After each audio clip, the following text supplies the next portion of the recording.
Зейнетке шыққан соң өміріңнің назы кетіп, сазы қалады. Зейнетке шыққаннан кейін өміріңізді қалай мәнді өткізу керек? Материалдан аударған Сайра Қабделқызы. Қаба аудандық су істер мекемесі. Оқыған Таңжар Келдібекұлы. Бірінші. Ешқашан балаларыңыздан қарымжы қайтаруды тілемеңіз. Бала бағу біздің борышымыздың бірі. Ол мен қызыңызға сіңірген еңбегіңізді олардың да өзіңе ұқсас еңбекпен қайтарады деп дәмеленбеңіз. Екінші. Қартайғаннан кейінгі күтімденуде бүтіндей өзіңізге сүйеніңіз. Өз қосағыңды, жанашыр досыңды жақсы сақтап қалумен бірге өзіңнің әуестігің мен ізденісіңді жоғалтпасаң ғана қартайған шағыңдағы тұрмысыңды мәнді өткізесің. Үшінші. Кәртейгеннен кейінгі күтімденуде қашанда өзіңізге ғана сүйенетіндігіңізді ұмытпаңыз. Тұрмыс ләззатын ерте баста сезінуге әдеттен. Тісіңнің толық, құлағыңның сақ, тіліңнің анық, аяғыңның сау, ақыл-есіңнің сергек кезінде ел аралап, жақсы жемектіктерді жеп, төңіректің төрт бұрышына саяхаттап, табиғаттан ләззаттан. Бүгінгі күн қайтып оралмайды. Әрбір өткен күнімізді қастерлеп, асарыңызды асап, татарыңызды тассаңыз, өткен күніңізге өкінбейтін боласыз. Төртінші. Балашаға немере шөбіреңнің өз бақыты өздерінде. Балалардың кейбір істері үшін басыңды қатырып, ұйқыңды қашырып азаптанба.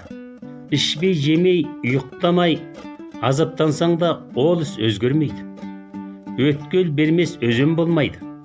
Тағдыр ешқашан торғайын аштан өлтірмейді. Тамағыңнан аяп, албаты ой соқты болма.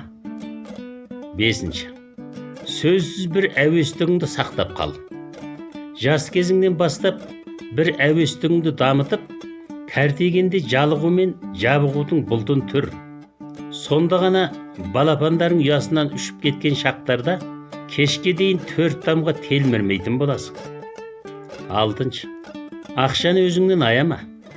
Бір теңгелік ақша жұмсайтын жер болса, 80 тиындық жер іздеме. Қалған шекті өміріңе шекті ғана қаржы жұмсалады. Сол үшін өзіңе сараңдық істетудің қажеті жоқ. Сенің үнемдегеніңе бола ешкім саған ескерткіш орнатпайды. Тек өзіңді құртып тынасың. Жетінші.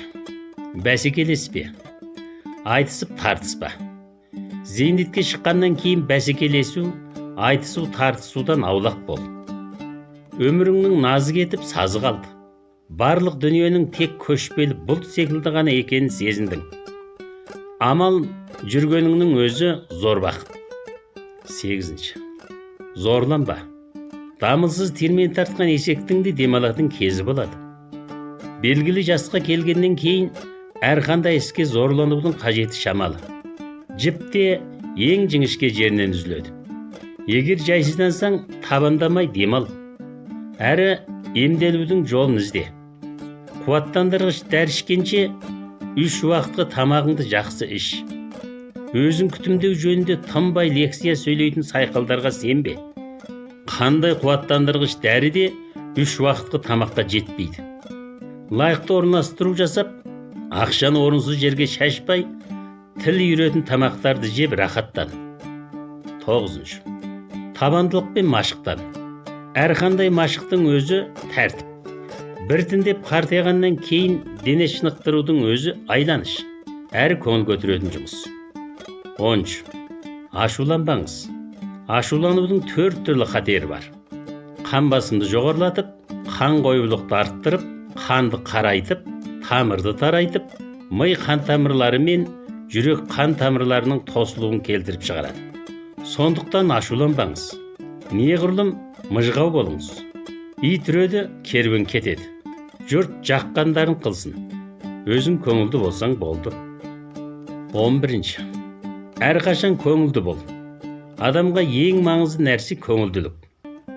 Кең пейілділікті айтысып тартыспауды үйрен. Атақ, абырой, күйзелу, өкпе, назды ұмыт. Адамдарға мейірімді бол, қарымжы қайтаруды тілеме. Көңілді көңілсіз болсаң да өтетін бір күн. Сол үшін бір күніңді болса да көңілді өткіз. Осылай істесең ғана өмірің мәнді де сәнді болады. Өміріңде өкініш қалмайды. Ең соңында көпшіліктің өмірден ләззаттанып, зерделі де әдемі қартаюын үміт етемін.